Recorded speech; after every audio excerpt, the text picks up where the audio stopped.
बघितलं आज सगळीकडे तुम्ही महाराष्ट्रामध्ये बातम्या पाहिल्या असतील। माजी आमदार आणि जे मूर्त आमदार आहे त्यांच्या परिवारांच्या पेन्शनमध्ये 40,000 रुपयांनी वाढ करणारे विधायक विधान भवनामध्ये 2 मिनिटांमध्ये पास झालं। कोणी त्याच्यावर कुठलीही चर्चा केली नाही। ते का होऊ नये काय नाही, कारण प्रत्येक आमदाराला माहिती आहे, तो विरोधी पक्षातला असू द्या सत्ताधारी असो, त्यांना माहिती आहे उद्या मी माझी होणार आहे आणि माझ्या परिवाराला लाभ मिळाला पाहिजे। आता ह्या पेन्शनला अर्थ मंत्रालयाचा विरोध असताना सुद्धा ते विधायक कसं पास झालं आणि ह्या विधायकामुळे जवळजवळ 30 कोटी रुपयाचा भार शासकीय तिजोरीवर येणार आहे। म्हणजे ज्या गोरगरीब जनतेने या आमदारांना यांच्या भल्यासाठी तिथं बसवलंय, त्यांच्या भल्याचा निर्णय न घेता स्वतःच्या भल्याचा निर्णय घेत आहे।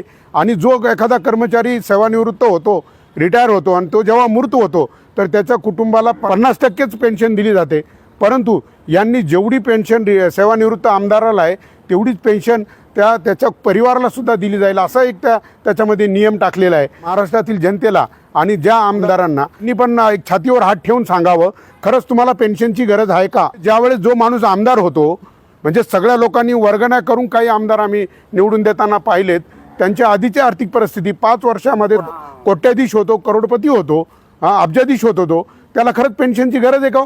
मग त्याला पेन्शनची गरज नसताना त्याला भरमसाठ अशी पेन्शन देऊन 30 कोटी रुपयाचा आर्थिक बोजा शासनावर पडला। आणि आता हे जे कर्मचारी दिसत आहे ना, हे खाजगी माध्यमिक शाळांमधील चतुर्थ श्रेणीचे हे कर्मचारी आहे। 2020ला शासनाने काय निर्णय घेतला, म्हणजे शासकीय तिजोरीवर त्याचा भार येतो, त्यामुळे त्यांनी निर्णय घेतला की यापुढे त्या 500च्या आतमध्ये जर विद्यार्थी असेल त्यांना 4,000 रुपये, 500च्या वरती असेल असं प्रत्येक टप्प्याटप्प्याने त्यांनी अनुदान ठरवून दिलं।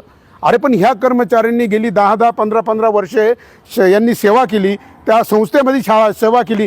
का सेवा केली? कारण उद्या मला कायमस्वरूपी केलं जाईल, मला शासनाच्या अनुदानावर घेतलं जाईल, या आशेपोटी त्यांनी काम केलं आहे।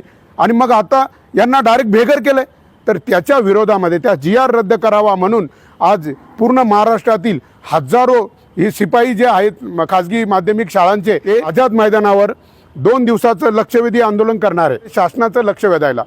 तर आता आपण त्यांच्याशी बोलूया। दादा, तुमचं हे जे आंदोलन आहे, आता तुम्ही उद्या आणि परवा 2 दिवस तिथं आझाद मैदानामध्ये ठिय्या आंदोलन आहे, हे आंदोलनामागील तुमचे मेन कारण काय आहेत?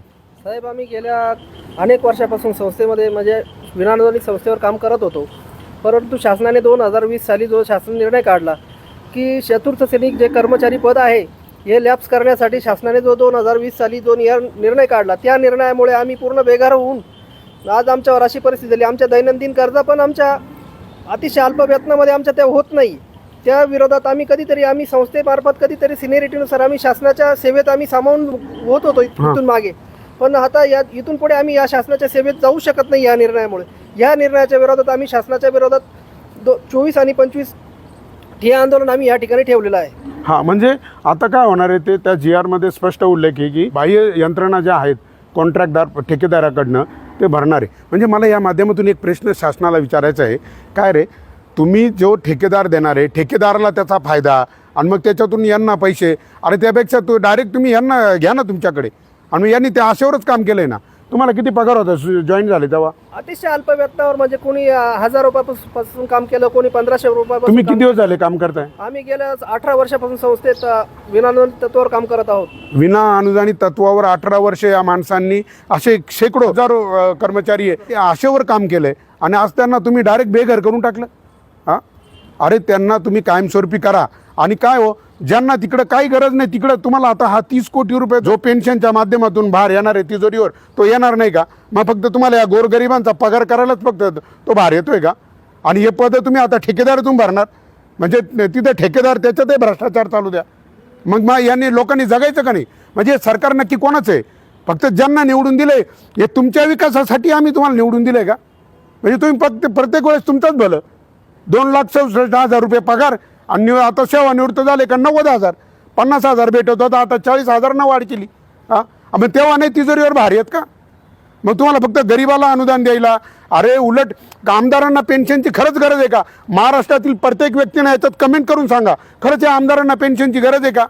हां, अरे जग जाहीर झाले का प्रत्येक विकास कामामध्ये यांना 15% परत यांनी जो बिल पास करतो, जो एस्टिमेट बनवतो त्याला 10%, त्या खालच्या लोकल जो सरपंच उपसरपंच जे काय असतील कमिटी त्यांना वेगळं, नगरसेवक यांना वेगळं, प्रत्येक त्या कामामध्ये प्रत्येकाला तुम्ही टक्केवारी आहे। टक्केवारीच्या नावाखाली इथं भ्रष्टाचार चाललाय सगळीकडं. म्हणजे तुम्ही सगळ्यांनी अधिकारी आणि पुढारी मिळून नुसतं तिजोरी लुटायचं काय असं ठरलंय का सगळ्यांनी संगनमताना? त्याचं काही जनता मारू द्या उपाशी. म्हणजे एकतर तिकडे जिल्हा परिषद शाळांची काय अवस्था केली तुम्ही. गोरगरिबाच्या मुलांच्या शिक्षणाचा सत्यानाश केला. म्हणजे गरिबाच्या घरात तुम्हाला कलेक्टर जन्माला येऊ द्यायचा नाही, डॉक्टर जन्माला येऊ द्यायचा नाही. म्हणजे फक्त कलेक्टर, डॉक्टर, इंजिनियर सगळे तुमच्या घरात. म्हणजे ह्या गरिबांना पुढे जायचंच नाही. सांगा ना, यांना 7 आणि 8 हजारामध्ये हे काय करतील?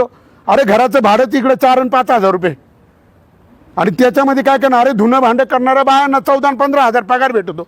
यांना 7 आणि 8 हजारामध्ये तुम्ही 15 वर्ष राबून घेतलं, आणि आता त्यांना सांगता की ठेकेदारीत ती पदं भरायची. मग यांनी काय करायचं? मी या ठिकाणी या माध्यमातून या सगळ्यांच्या वतीनं, म्हणजे तुम्ही आता या आंदोलन कशासाठी आहे का? त्या GR वर पुनर्विचार करून तो GR रद्द करावा आणि यांना सगळ्यांना कायमस्वरूपी सेवेमध्ये घ्यावा. याच मागणीसाठी तुम्ही तिथं बसणार आहे ना. आता मी या माध्यमातून माननीय मुख्यमंत्री साहेबांना आणि पूर्ण मंत्रिमंडळ वगैरे त्यांना सगळ्यांना मी विनंती करतो की तुम्ही ह्या चतुर्थ श्रेणी कामगारांच्या या मागणीचा विचार करा. नाही तर अन्यथा यांनी जर उद्या बघा ते रस्त्यावर आले, आता माझ्याशी बोलताना मला सांगताना अक्षरशः त्यांना रडू येत होतं. जर उद्या ह्या दुःखातून, या नैराश्यातून जर कुणी काही बरं वाईट केलं, याला जबाबदार कोण राहील? याला शासन जबाबदार राहील, तुम्ही जबाबदार राहाल याला. म्हणून माझी विनंती आहे की यांच्या ह्या GRचा विचार करा, तो GR रद्द करा आणि यांना कायमस्वरूपी तुमच्या सेवेमध्ये सामावून घ्या. म्हणजे तिजोरीचा भार येतो हे कारण सांगितलं आहे. यांचा जो GR काढून ठेकेदारीमध्ये घेण्यासाठी अर्थ मंत्रालयाने विरोध केला. तुमच्या 40,000 रुपये पेन्शनच्या वाढीला कोणीच विरोध करीत नाही. अहो मी स्वतः अधिवेशनामध्ये आता 4 दिवस होतो, विरोधी पक्षाच्या आमदारांना भेटून पाहिलं, सगळ्यांना भेटून पाहिलं का मध्ये विधान भवनामध्ये तुम्ही लक्षवेधीमध्ये हे प्रश्न मांडा, ते प्रश्न मांडा, कोणीच मांडायला तयार नाही. म्हणजे एकमेका सहाय्य करू, अवघे होऊ श्रीमंत, जणू तुमच्या देशामध्ये सगळं हेच सुरू आहे. अरे पण एक लक्षात ठेवा, तुम्ही ह्या जनतेचे सेवक आहे, हे सरकार जनतेचं आहे, आणि आता हे नागरिकांनी जागृत व्हायचं आहे. नक्कीच हे सरकार, हे मुख्यमंत्री साहेब, मी तुम्हाला विनंती करतो यांचा हा GR रद्द करून यांना कायमस्वरूपी करा. जय जवान, जय किसान, जय जवान, जय किसान.